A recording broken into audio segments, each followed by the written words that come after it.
Hi ಎಲ್ರಿಗೂ ನಮಸ್ಕಾರ. ಇವತ್ತಿನ ವಿಡಿಯೋದಲ್ಲಿ ಒಂದು ಒಳ್ಳೆ ಸ್ಟಾರ್ಟರ್ಸ್ ಆದ ಸೋಯಾ ಚಿಕನ್ನ ಹೇಗೆ ಮಾಡೋದು ಅಂತ ನಾನು ತೋರಿಸ್ತಾ ಇದ್ದೀನಿ. ಆದರೆ ಅದಕ್ಕೆ ಮುಂಚೆ ನಮ್ಮ ಚಾನಲ್ಗೆ ಇನ್ನೂ ಸಬ್ಸ್ಕ್ರೈಬ್ ಆಗಿಲ್ಲ ಅಂದರೆ ಈ ಕೂಡಲೇ ನಮ್ಮ ಚಾನಲ್ಗೆ ಸಬ್ಸ್ಕ್ರೈಬ್ ಮಾಡ್ಕೊಳ್ಳಿ. ಬನ್ನಿ ಈಗ ಈ ಸೋಯಾ ಚಿಕನ್ನ ಹೇಗೆ ಮಾಡೋದು ಅಂತ ನಾನು ತೋರಿಸ್ತಾ ಇದ್ದೀನಿ.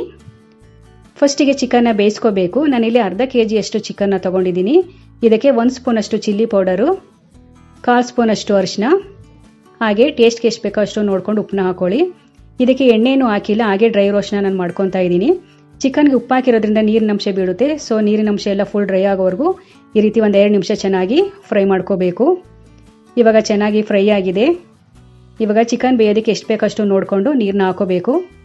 ನೀರನ್ನ ಹಾಕೊಂಡು ಈ ರೀತಿ ಚೆನ್ನಾಗಿ ಮಿಕ್ಸ್ ಮಾಡಿಕೊಂಡು ಚೆನ್ನಾಗಿ ಚಿಕನ್ ಎಲ್ಲ ಸಾಫ್ಟಾಗಿ ಬೇಯೋವರೆಗೂ ಚೆನ್ನಾಗಿ ಬೇಯಿಸ್ಕೋಬೇಕು.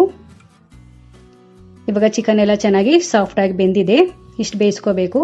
ಇವಾಗ ಸ್ಟವ್ ಆಫ್ ಮಾಡ್ಕೊಳ್ಳೋಣ. ಇವಾಗ ಒಂದು ಕಡಾಯಿ ಇಟ್ಟು 1-2 ಸ್ಪೂನ್ ಅಷ್ಟು ಎಣ್ಣೆ ಹಾಕೊಂಡಿದ್ದೀನಿ.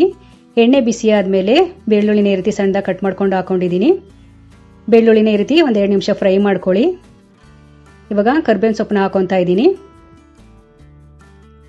ಹಾಗೆ ಇದಕ್ಕೆ ಒಂದು ಈರುಳ್ಳಿನ ಸಣ್ಣದಾಗಿ ಕಟ್ ಮಾಡ್ಕೊಂಡು ಹಾಕೊಂಡಿದ್ದೀನಿ. ಇದನ್ನು ಅಷ್ಟೇ ಚೆನ್ನಾಗಿ ಫ್ರೈ ಮಾಡ್ಕೋಬೇಕು. ಇವಾಗ ಚೆನ್ನಾಗಿ ಫ್ರೈ ಆಗಿದೆ. ಇವಾಗ 1 ಸ್ಪೂನ್ ಅಷ್ಟು ಸೋಯಾ ಸಾಸ್ನ ಹಾಕೊಂಡಿದ್ದೀನಿ. ಸೋಯಾ ಸಾಸ್ ಹಾಕೋದ್ರಿಂದ ಕಲರ್ ಚೆನ್ನಾಗಿರುತ್ತೆ, ಹಾಗೆ ಫ್ಲೇವರ್ ಕೂಡ ತುಂಬಾನೇ ಚೆನ್ನಾಗಿರುತ್ತೆ. ಇವಾಗ ಎಲ್ಲ ಚೆನ್ನಾಗಿ ಫ್ರೈ ಆಗಿದೆ. ಇವಾಗ ಬೇಯಿಸಿರುವಂಥ ಚಿಕನ್ ಹಾಕೊತಾ ಇದ್ದೀನಿ. ಚಿಕನ್ ಹಾಕೊಂಡು 1-2 ನಿಮಿಷ ಈ ರೀತಿ ಚೆನ್ನಾಗಿ ಮಿಕ್ಸ್ ಮಾಡಿಕೊಂಡು ಫ್ರೈ ಮಾಡ್ಕೋಬೇಕು. ಅನ್ನ ರಸ ಮಾಡ್ಕೊಂಡು ಇದನ್ನು ಒಂದು ಸೈಡ್ ಡಿಶ್ ಆಗಿ ನೀವು ಮಾಡ್ಕೋಬಹುದು. ಇದನ್ನು ಒಂದು 10 ನಿಮಿಷದಲ್ಲಿ ಮಾಡ್ಕೋಬಹುದು, ಹಾಗೆ ಟೇಸ್ಟ್ ಕೂಡ ತುಂಬಾನೇ ಚೆನ್ನಾಗಿರುತ್ತೆ.